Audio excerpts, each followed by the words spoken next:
Welcome to my second video on A2019 Programming. In this video, we are going to look at some variables and data types and how to perform the basic operations on those variables. Let's start with a simple string variable. By default, the type says string. Let me just name the variable as str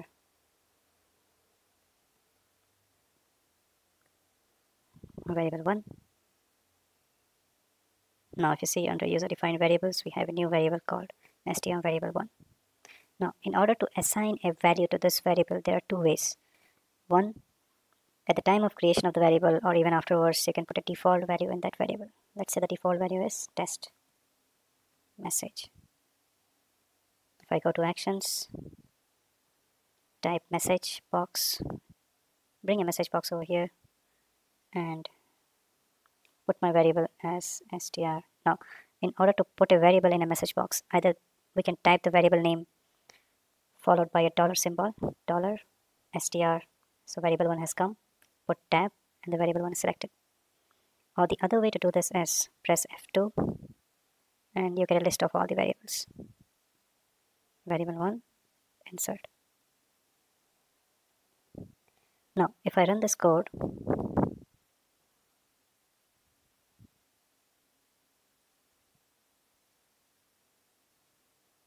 the test message gets displayed. Now, what if we need to assign a value to that variable within our code? So in order to do that, we have to go with a string function called string assign. Put that on top of the message box. Here you put a string called updated message. And let's say we select our variable. Now, what we need to understand is even though our default value is still test message in the string, but since we have updated the string with a string assign, the new message that is in the string should be updated message. Let's see that.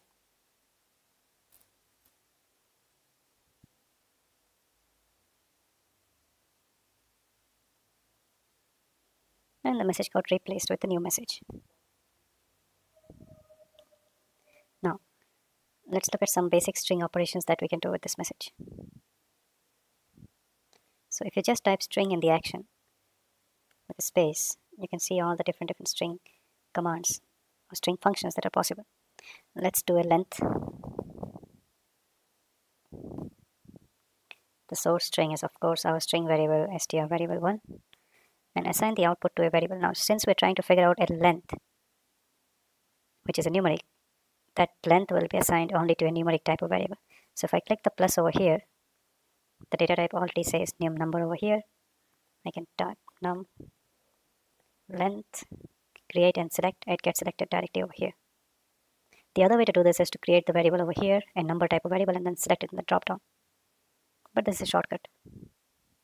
Now, in the message box, if we try to prompt the length, we can do num length. So even though we can get this variable by using the key strokes, but still we can see the red line indicating that this is not a string variable, and message box always takes a string variable.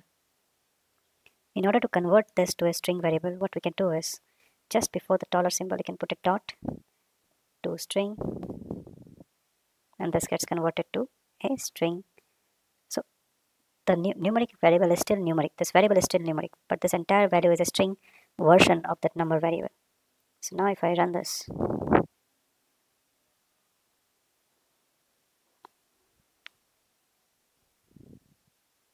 it shows 15, which is the length of that variable.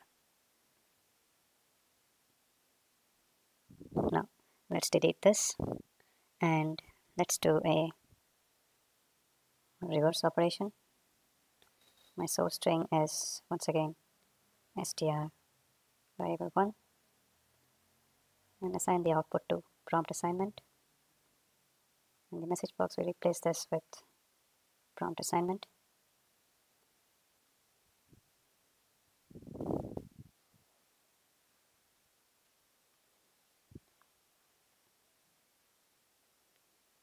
And that becomes our reverse string.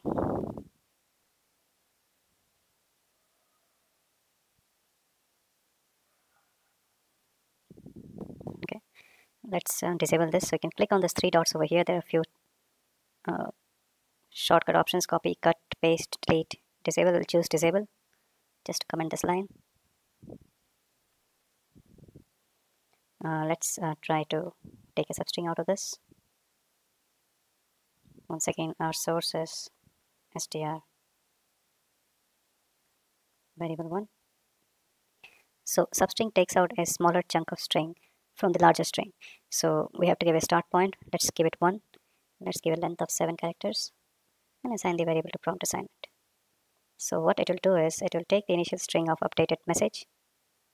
It will start from position 1, go 7 characters and take the entire string out and show it in the message box, which is updated. So if you see, there are 7 characters in the message.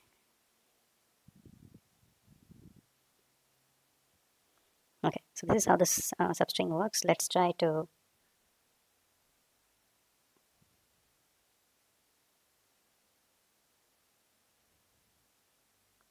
extract text. Disable this substring statement. Now the extract text is basically text extraction. It's basically a advanced version or an enhanced version of the substring operation.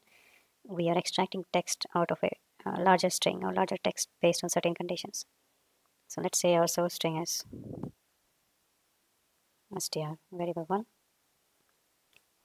We can choose a before, which means we have to put a string which appears before the required string. So let's say we put updated.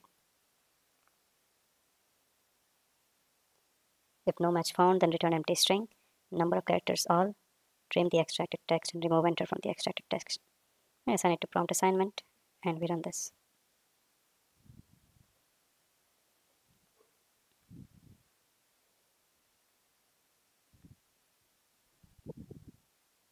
So it shows message. Now why did it show message? Let's see that. Let me just.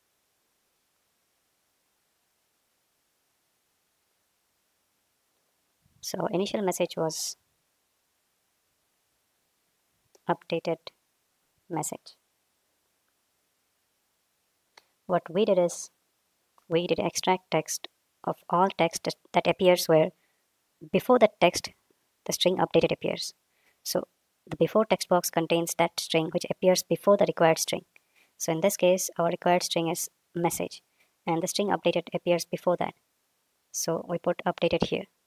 If we had put just upt and run this code, then we should get this part of the message. Let's see that.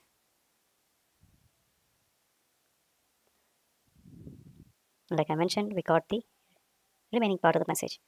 So that's how before works. Let's select before and after. So in this case, we have to go with both a before text and a after text. So the before text is basically our start after text. Let's give it UPD. Occurrence is 1. Select and. After text is AGE.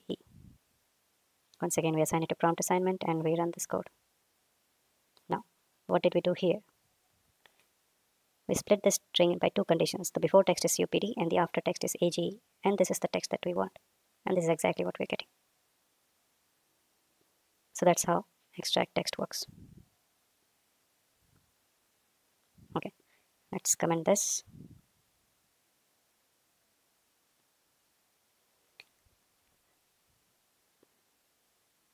So this was just to give an idea of the simple string operations that can be done on a string variable. Let's try some basic numeric operations now.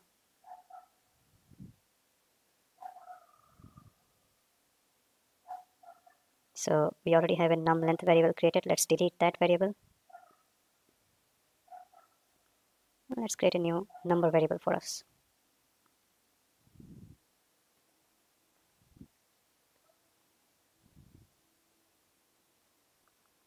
Now, in order to assign value to a number variable, we need to go with number assign. Even in this case, we have the option of putting a default value, but whatever we put here overrides the default value. Now, in number assign, let's say we put a value, say 1500. The destination is number variable. Since I'm using number assign action, all I can see in the drop down on numeric variable options.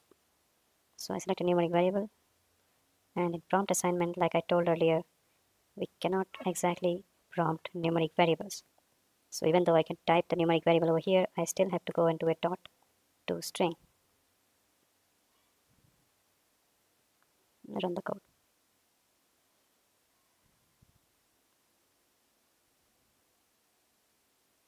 And it shows the value. Now let's say this was a decimal value.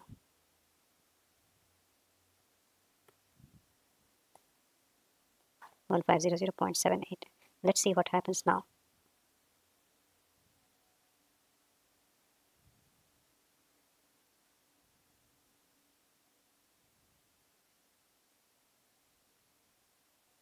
So if you see, the inline to string converts the decimal to the nearest integral value. So not even nearest, it's basically chips off the decimal part and just shows the integral value. It doesn't show the decimal part. So how to show the decimal part in this case? Let's see that. So one more way of converting a number to string is to get the action number to string. So when you do number to string, you can type the source number variable. You can type the number of digits after decimal place, and you can type the destination string variable. And in the message box, just replace this with our string variable. Let's run this and see.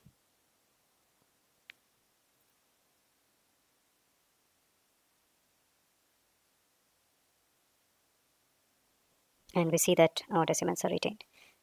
So the point we need to understand here is our numeric value always contains the decimal places, but when we do an inline to string in the message box, it always chips off the decimal and just shows the integral part.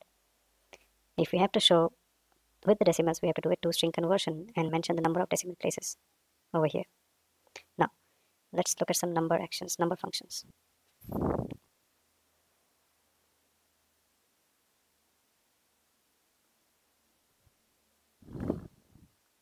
Okay, let's try the increment function.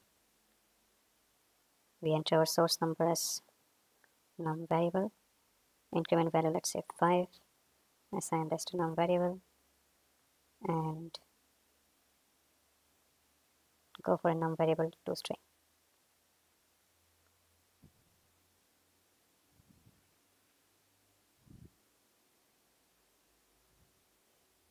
So once again, the result is 1505, which basically chips off the decimal values. In order to bring the decimal values, we have to do a number to string conversion and keep the number of decimal places.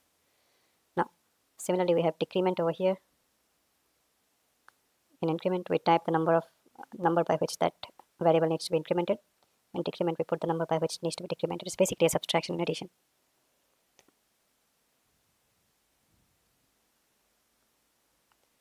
We can also provide numeric operators right here in the assign statement. Let's say our number variable initial value was 1500.78. Now we just do a Control C, Control V, create a copy of this row. Number variable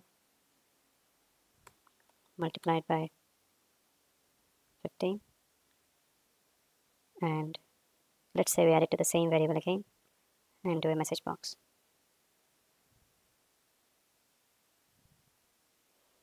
Now once again, I'm using the toString function over here for the message box, which is not exactly right because the source value is decimal. It shows the integral value, it chipped off the decimal value. So the right way of doing it is to convert that numeric value to string and then message box a string variable.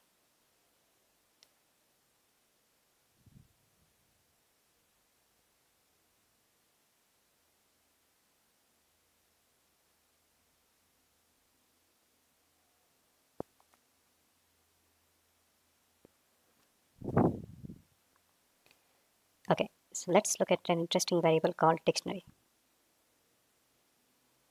Now to create a dictionary variable, we need to select a subtype. So let's have string as the subtype.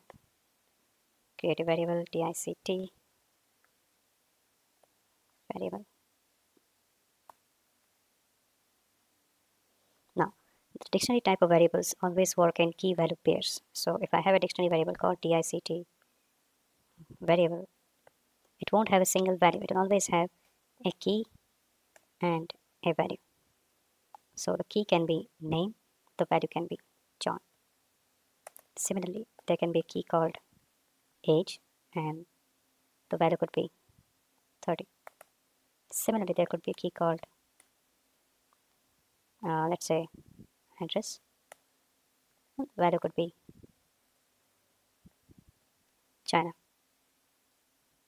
So dictionary variables always work in key value pairs. Let's see how it works. So we have created a dictionary variable over here. So that's a dictionary variable with string subtype, which basically means that the values in that dictionary will be of string data type. Let's try to add a key over here. We put name, the value is John. We put one more key of age, and the value is 30. Then we put address, and the value is China. Apply this. So that becomes our default value for this dictionary. Now, let's see how to display that value in a message box. So in the message section of the message box, we just press F2, select the dictionary variable, and it asks for the key, and we say name, yes. This is how the dictionary is displayed. With a curly brace, the key comes inside this. Let's put enter over here. Again, press F2, dictionary variable, age, yes, enter, F2, dictionary variable, address, yes. Let's try to run this and see.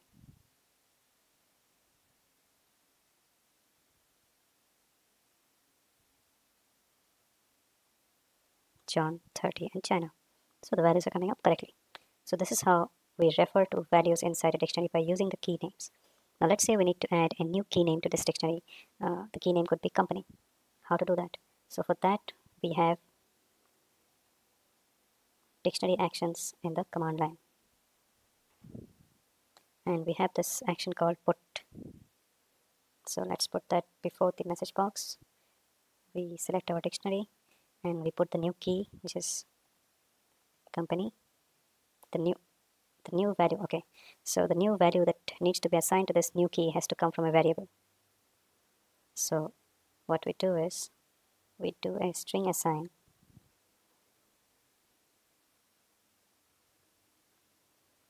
and assign test company to our prompt assignment variable.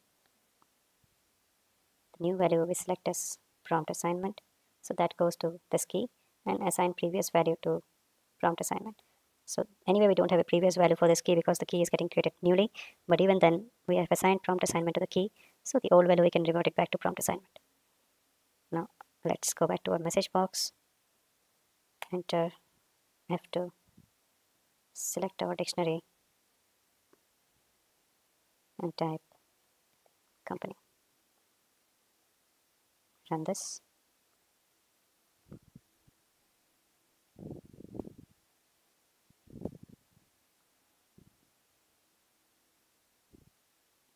And this is how we add new keys to an existing dictionary.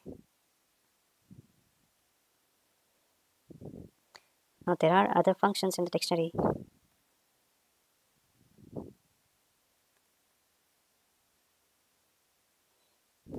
For example, dictionary assign, where we can assign an existing dictionary to a different dictionary variable. So it's basically assigning one dictionary to another with all the key and value pairs getting together. We can do a get, where we select a dictionary variable, select the key, assign the output to prompt variable. So the value of this key in this dictionary gets assigned to this prompt variable. We have already seen put. We can do remove to remove an existing key of a dictionary. And we have size, where we get the size of the dictionary and assign it to a numeric variable. Let's see what this brings up. Let me just delete the other two.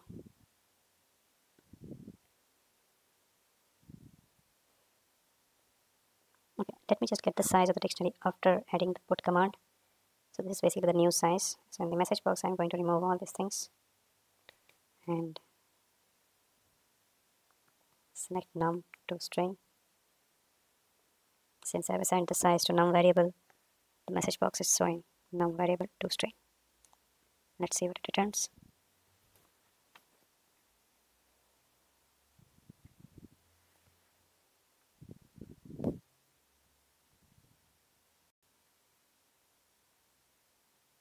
It returns 4. So basically size returns the number of key elements in the dictionary, which is 4 at this point. The default values were 3, and then we added one more in the code, which became 4. So in this video, we have seen some basic operations of string, numbers, and dictionary variables. In the next video, we're going to look at some conditional operators, if, else, and loop operators. Thank you.